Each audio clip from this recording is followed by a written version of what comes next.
Please do subscribe to Prajabheri News Channel.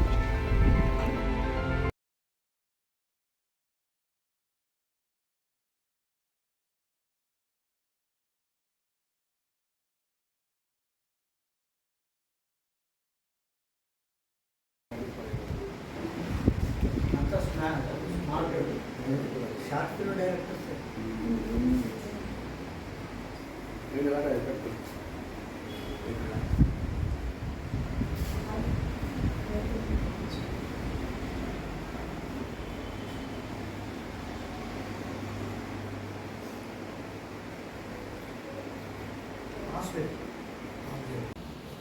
CPM party ఆధ్వర్యంలో September 10 నుంచి 17వ తారీఖు వరకు తెలంగాణ సాయుధ రైతాంగ పోరాట వార్షికోత్సవాన్ని నిర్వహిస్తూ ఉన్నాం. తెలంగాణలో ఉన్నటువంటి సహజ వనరులను, తెలంగాణలో ఉన్నటువంటి బడుగు బలహీన వర్గాలను, తెలంగాణలో ఉన్నటువంటి భూముల్ని అన్యాయక్రాంతం చేసి ఒక దోపిడీ అరాచక పాలన నైజాం ప్రభుత్వం హయాంలో జరిగింది. భూమి కోసం, భుక్తి కోసం, వెట్టి చాకిరీ విముక్తి కోసం తెలంగాణ రైతాంగ సాయుధ పోరాటం కొనసాగింది. ఈ పోరాటంలో వేలాది మంది కమ్యూనిస్టు కార్యకర్తలు, నాయకులు ఆనాడు ఉన్నటువంటి పాలకవర్గంతో, నైజాంతో పోరాడి బానిసత్వంలో నుంచి ప్రజల్ని రక్షించారు.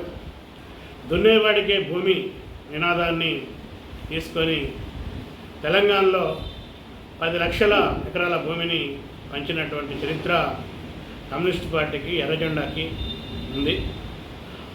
వాటి పోరాట వారసులుగా తెలంగాణ రాష్ట్రంలో సిపిఎం పార్టీ ఆ వారసత్వాన్ని పుణికిపుచ్చుకొని ప్రజా ఉద్యమాల్ని నిర్వహిస్తూ ఉంది. ప్రజా సమస్యల కోసం పోరాటాలు చేస్తున్నది.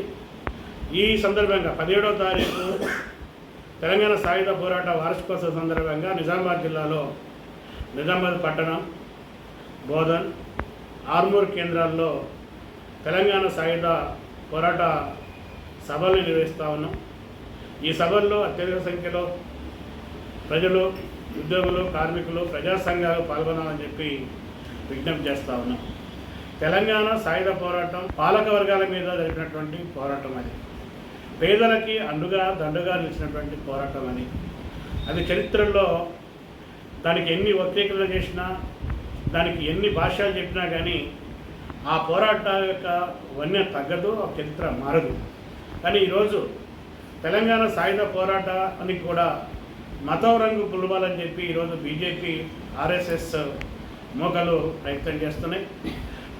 ముస్లిం రాజు మీద హిందువు గెలిచినటువంటి ఘటనగా ఈరోజు హిందూ ముస్లిం మతాన్ని